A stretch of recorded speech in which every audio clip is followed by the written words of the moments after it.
le traité en vigueur a des effets pour les États parties, y compris dans une certaine mesure des effets rétrospectifs.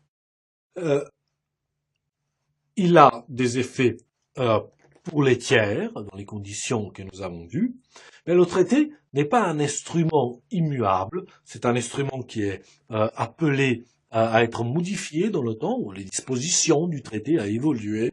C'est le problème de la mutation des traités, section 3, la mutation des traités.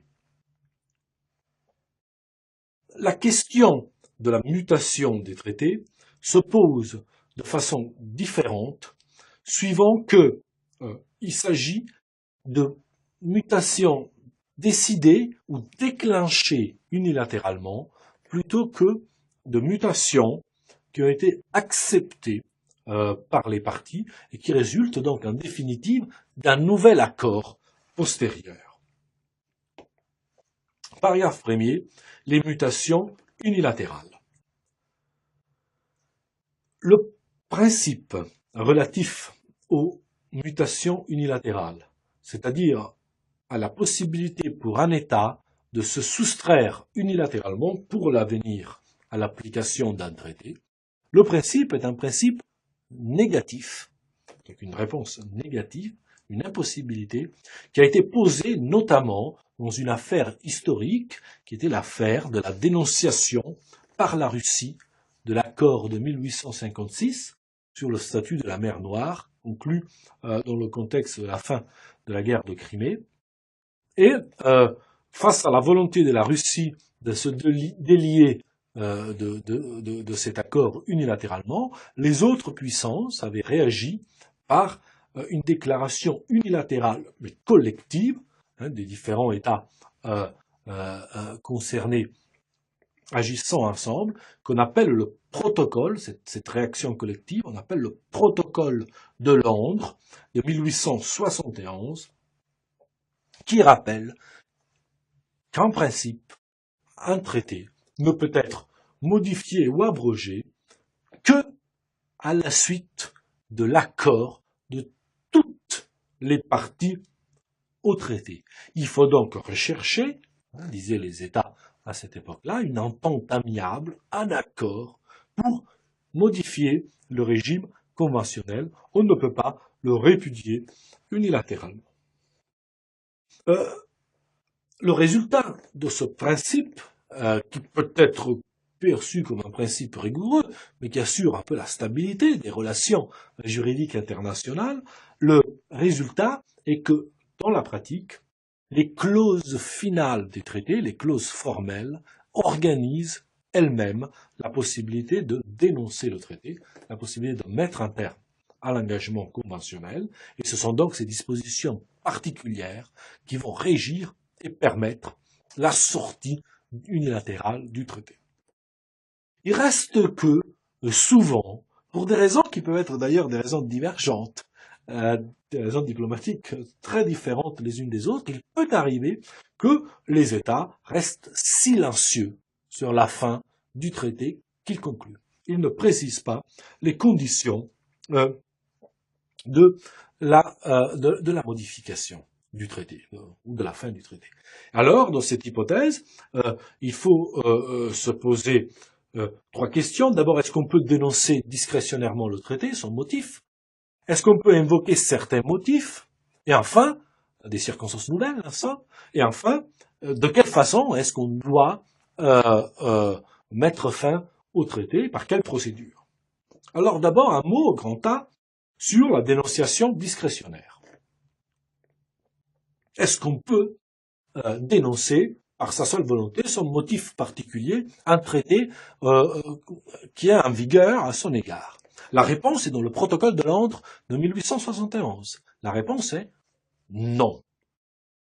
Non, mais précisément, il peut arriver que la volonté des parties soit différente. Si la volonté est différente, elle s'exprime normalement par les clauses finales du traité. L'article 56 de la Convention de Vienne prévoit néanmoins deux hypothèses dans lesquelles la dénonciation discrétionnaire reste possible dans le silence des clauses finales. La première hypothèse, c'est l'hypothèse dans laquelle un accord est intervenu au cours de la négociation pour permettre le retrait, la dénonciation du traité, mais il a été choisi, pour des raisons diplomatiques, de ne pas l'inscrire dans l'accord. C'est l'hypothèse emblématique de la Charte des Nations Unies. Il était entendu à San Francisco, lors de la négociation de la Charte, qu'on pouvait en sortir, mais afin de dissuader les États d'en sortir, pour ne pas les encourager, en somme, et pour éviter ce qu'avait été l'expérience de la Société des Nations, on a choisi de ne pas prévoir expressément une clause de sortie, alors même qu'il était entendu dans les documents diplomatiques de la conférence de San Francisco que la sortie, la dénonciation unilatérale, était admise, dans certaines conditions. Un deuxième cas de figure, c'est l'hypothèse, dit la Convention de Vienne, hypothèse critiquée, car insuffisamment précisée. Hypothèse où il résulterait de la nature de l'accord qu'il peut y être mis fin unilatéralement. Cette fois-ci, les parties l'ont voulu, mais elles n'avaient pas à le préciser parce que c'était évident, en quelque sorte. Ça résultait de la nature même de l'accord. On vise là certaines ententes avec une forte teneur politique et dont on comprend qu'elles peuvent être remises en cause unilatéralement à tout moment, notamment certaines alliances dans le domaine, dans des domaines politiques et militaires. On comprend que l'alliance, elle suppose un maintien des conditions politiques qui, si elles varient, on peut y mettre fin. On peut aussi, et une partie de la doctrine le fait, critiquer la Convention de Vienne d'avoir explicité des exceptions très limitées et encadrées par la pratique, de les avoir explicitées plutôt que soit de les taire, soit de les encadrer encore davantage.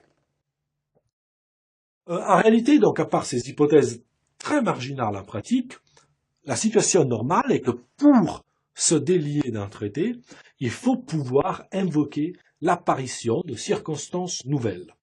Grand B, l'apparition de circonstances nouvelles. La dénonciation n'est pas ici discrétionnaire, à la volonté politique de celui qui souhaite mettre un terme au régime conventionnel. Cette fois-ci, il faut motiver, et donc pouvoir motiver la fin du traité par une évolution des circonstances. La première hypothèse, je la rappelle simplement, c'est l'apparition d'une nouvelle règle de jus cogens, une nouvelle règle impérative. C'est l'article 64 de la Convention de Vienne qui prévoit, avec une formule qui peut être ambiguë du reste, que lorsqu'une telle règle apparaît, le traité est nul et prend fin. Bon, qui veut dire le traité prend fin, est abrogé par la nouvelle règle impérative. Évidemment, c'est une hypothèse qui reste dans le domaine du pour le moins très exceptionnel, pour ne pas dire du cas d'école. Il est un autre cas d'école qui est prévu à l'article 61 de la Convention de Vienne, encore que celui-ci, peut-être paradoxalement, mais les moins. L'article 61 prévoit l'hypothèse de la disparition de l'objet. L'objet qui était visé par le traité disparaît. Alors dans ce cas, il n'y a plus rien à exécuter, et donc le traité prend fin du fait que voilà, il n'a plus d'objet. Ce sont des hypothèses évidemment extrêmes et qui peuvent être, mais qui ne sont peut-être pas sans actualité, comme la disparition d'une île. Les flots augmentent en volume, et gonflent avec le réchauffement climatique. Tel îlot visé par un traité se trouve recouvert, l'objet disparaît. Il reste que les deux hypothèses les plus importantes en pratique, d'évolution des circonstances, de circonstances nouvelles, les deux hypothèses les plus importantes sont les articles 62 et 60 de la Convention de Vienne. D'abord, l'article 62 pose ce qu'on appelle, dans la tradition civiliste, la clause rebus sic stantibus, tant que les choses restent en l'état. En vertu de cette clause, un accord est conclu au regard d'une certaine situation. Le changement de cette situation pourrait, dans certaines hypothèses, apporter avec lui le traité lui-même. C'est l'hypothèse, dit le droit international, d'un changement fondamental des circonstances déterminantes de l'engagement. Ce qu'il faut, c'est donc un changement fondamental, c'est-à-dire un bouleversement du traité, et il faut qu'il porte sur les circonstances déterminantes de l'engagement, c'est-à-dire les circonstances au vu desquelles s'est conclu le traité. Et il doit donc pouvoir être établi que si on avait connu les circonstances nouvelles, on n'aurait pas conclu le traité. Donc, on est vraiment dans le domaine dit de l'imprévision, dans la tradition civiliste, c'est-à-dire des circonstances qu'on ne pouvait pas, avec une diligence ordinaire, prévoir.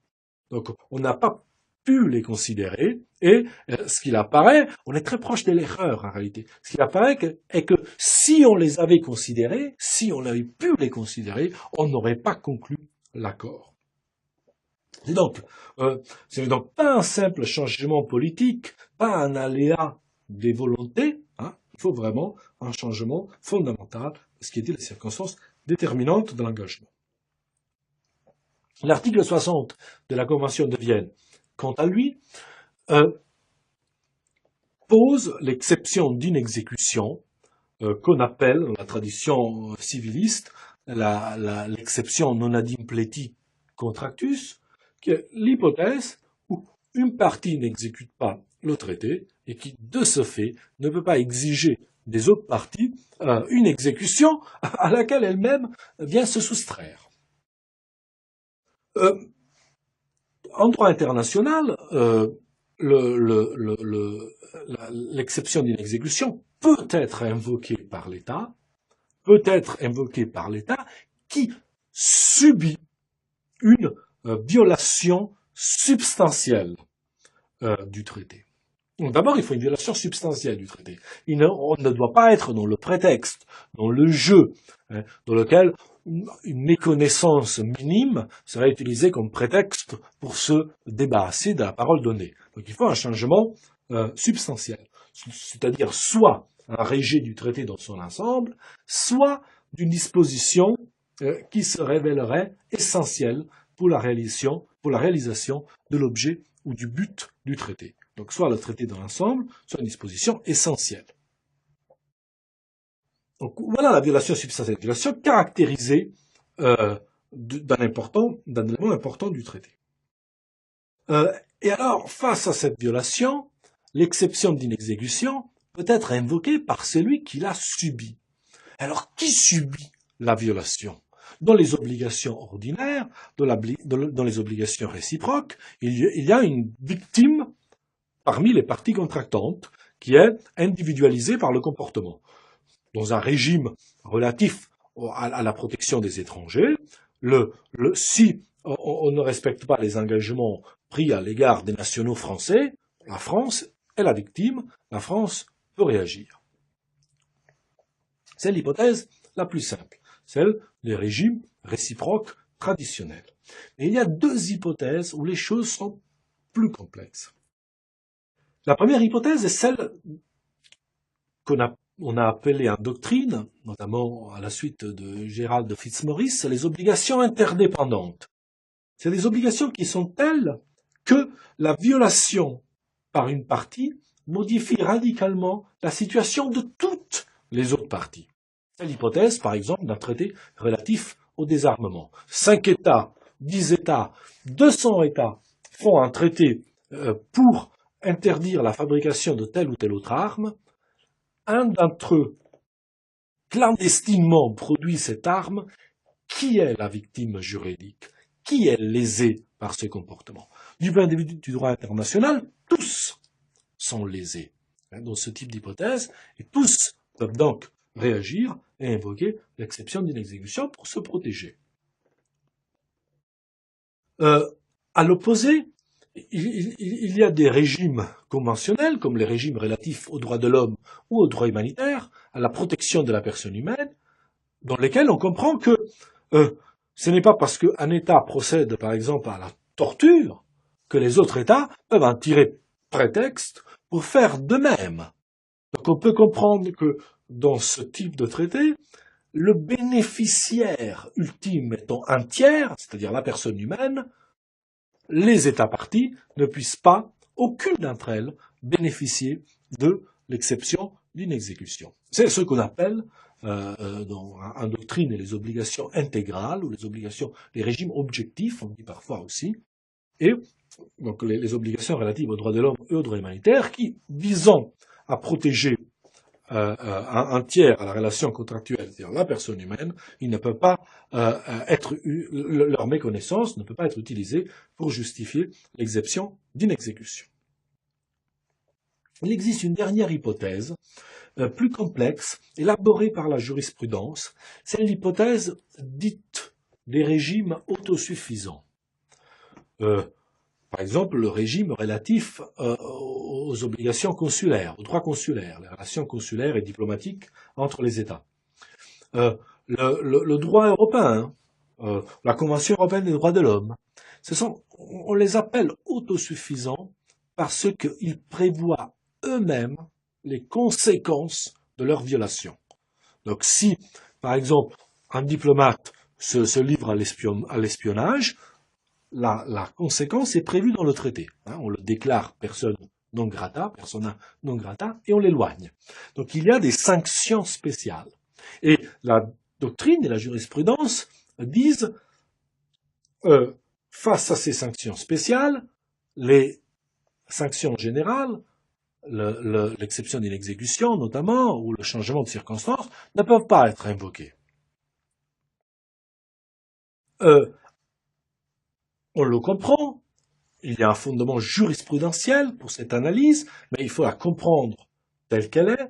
Cela veut dire que lorsqu'il y a un régime spécial de conséquences à un comportement illicite, il faut d'abord utiliser ce régime, il faut d'abord épuiser les solutions de ce régime, et ce n'est que en cas d'échec du régime conventionnel qu'on pourra alors revenir aux solutions du droit commun, que sont l'exception d'une exécution, notamment le changement de circonstances éventuelles. Sous l'angle procédural, grand C, la procédure de retrait unilatéral, on retrouve un mécanisme qu'on a déjà rencontré à propos de la nullité des traités. Le droit international des traités, ne prévoit pas un système objectif, avec une autorité centrale qui dirait à chaque fois les circonstances ont changé, il y a eu une violation, l'objet a disparu. Le droit international laisse à chaque État, individuellement, le soin de réagir aux prétentions des autres parties. Cela veut dire que lorsque un État souhaite se délier d'un traité, de façon discrétionnaire ou en invoquant des circonstances nouvelles, il doit notifier son intention aux autres parties. Si les autres parties ne réagissent pas ou acceptent cette prétention, alors l'État pourra effectivement bénéficier de sa décision unilatérale et être délié du traité ou suspendre le traité suivant les circonstances, suivant ce qu'il a demandé. En revanche, si telle ou telle autre partie conteste la décision de l'État, remet en cause la décision de l'État, conteste son bien fondé en droit et ou en fait, alors, entre les États, naît un différend qui, cette fois-ci, ce différend-là, pourra être soumis à la juridiction internationale. On se trouvera donc, si le régime est un régime plurilatéral ou multilatéral, dans une situation de différenciation des liens juridiques. Vis-à-vis de l'État qui a accepté la dénonciation, le traité a pris fin. L'État s'est retiré.